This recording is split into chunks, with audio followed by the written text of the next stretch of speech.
Bonjour, je m'appelle Arnaud Guay, j'ai 41 ans, je suis arrivé chez Ferrero il y a maintenant 5 ans et je suis sur mon poste actuel de responsable de production pour le Kinder Bueno depuis 4 ans. Mon job chez Ferrero, c'est de fabriquer du Kinder Bueno.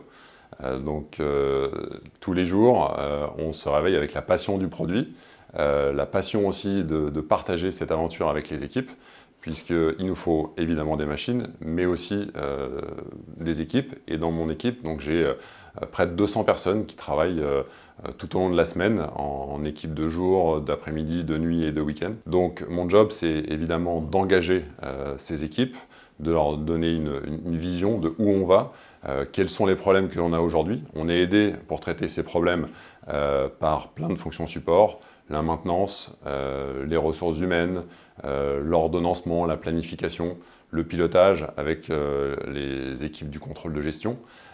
Et évidemment, on interagit avec plein d'autres fonctions de l'entreprise, que ce soit le marketing pour la vision un petit peu plus long terme, le développement de nouveaux projets. Et puis, on a aussi toute la partie amélioration continue, que l'on travaille avec chaque jour, identifier où sont nos problèmes, que ce soit des problèmes de perte, donc on est directement lié à des problématiques environnementales. On peut avoir des problèmes techniques avec la maintenance. Et donc chaque jour, c'est de partir d'un niveau et puis essayer de s'améliorer de jour en jour, améliorer notre exécution. C'est ça le cœur du travail d'un responsable de production. En 5 ans chez Ferrero, beaucoup de choses ont changé. Ferrero est une entreprise très dynamique. Et si on regarde au niveau de la France, au niveau de l'usine et encore plus au niveau de la ligne de production Kinder Bueno ici, on est parti d'une ligne qui était vieillissante. C'était une des premières lignes Kinder Bueno du groupe.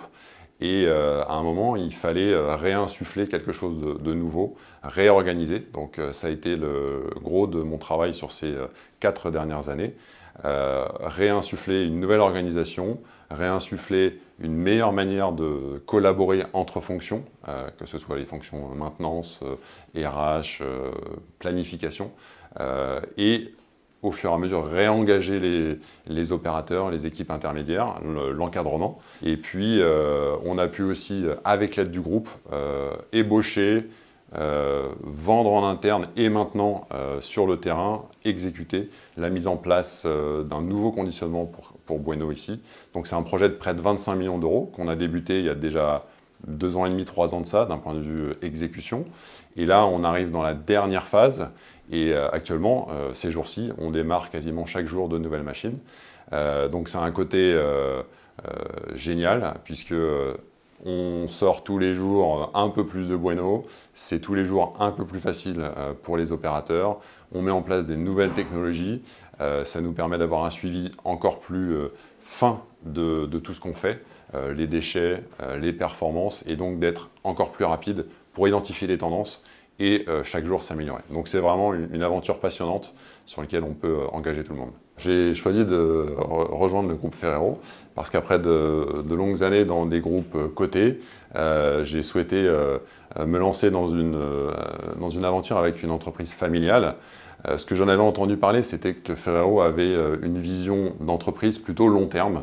Et c'est ce que je retrouve aujourd'hui, au jour le jour, avec une envie, un besoin et des ressources pour travailler évidemment aujourd'hui. Évidemment, le court terme est important, mais laisser à disposition des générations qui nous succéderont, un outil de qualité et un outil et des organisations qui seront pérennes. Donc ça, c'est pour la partie purement professionnelle. Et puis il y a la partie émotionnelle, évidemment, puisque Ferrero, c'est des produits qui font rêver, qui me faisaient rêver avant que je revienne, et qui me font toujours rêver maintenant que je suis chez Ferrero. Et puis, étant père de famille, effectivement, quand on amène quelques produits Ferrero à la maison, on a des sourires, on a une vraie passion pour ces produits, et ça, c'est vraiment chouette.